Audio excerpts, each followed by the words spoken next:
और ऐसा ही हुआ। यहां से मुसलमानों के सबसे बड़े लीडर्स में से एक सलाहुद्दीन अयूबी का वक्त शुरू होता है।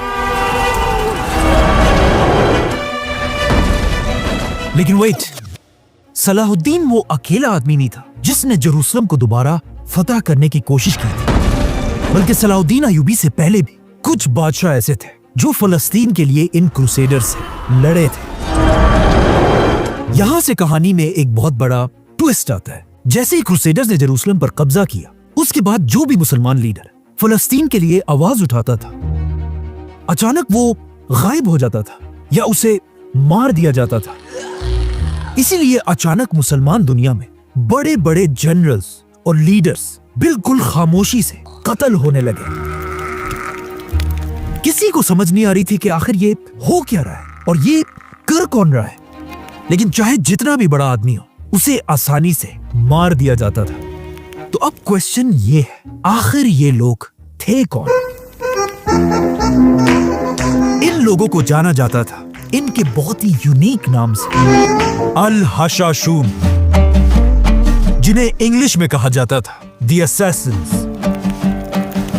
ये ऐसे ट्रेन्ड वॉरियर्स थे कि इनके लिए कहीं भी किसी को भी मारना कोई मसला नहीं था, चाहे वो जितना भी बड़ा आदमी क्यों ना हो। इन्हें बस अपने लीडर के एक इशारे का इंतजार होता था और इनका ये नाम हशाशीन, हशीश से निकला था, जो एक बहुत ही फेमस नशा है। और इन्हें ये इसलिए कहा जाता था क्योंकि जब भी ये अपने टारगेट पर हमला करते थे, उससे पहले इन्होंने बहुत ज्यादा हशीश का नशा किया होता था। और कहा जाता है अपने टारगेट को मारते ये सब अपने हेडक्वार्टर में जमा होते थे और फिर वहां एक बहुत बड़ी हशीश पार्टी होती थी। इन हशाशीन मुसलमानों के छोटे जनरल से लेकर खलीफाओं तक को असैसिनेट किया था।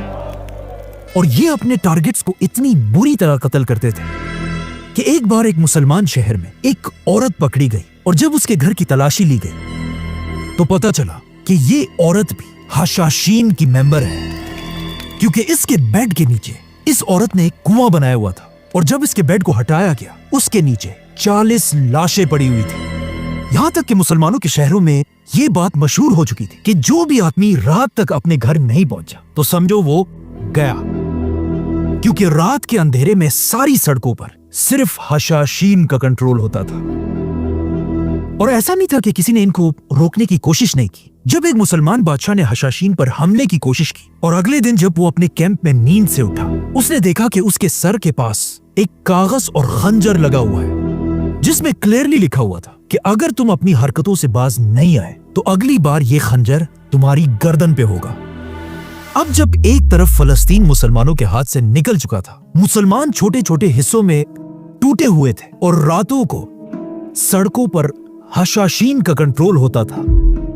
अचानक एक दिन एक काफला मुसलमानों के एक शहर से दूसरे शहर की तरफ जा रहा था। इस काफले के सरदार को कुछ ही दिन पहले उसके शहर से जबरदस्ती भगा दिया गया था। और अब जब ये काफला रास्ते में था, इसी सफर के दरमियान इस सरदार का बेटा पैदा हुआ। लेकिन अपने बेटे के पैदाइश पर खुश होने की बजाय ये सरदार इतने गुस्से में था कि उसने कहा, ये मेरा बेटा एक मनहूस बच्चा है, क्योंकि इसके पैदा होते ही हमें अपने शहर से निकाल दिया गया है। बल्कि कहा जाता है सरदार ने एक बार अपने बेटे को मारने का भी सोचा, लेकिन आखिर इस सरदार को इसके दोस्त ने रोक दिया और कहा, ऐसा ना करें, इस बच्चे की कोई गलती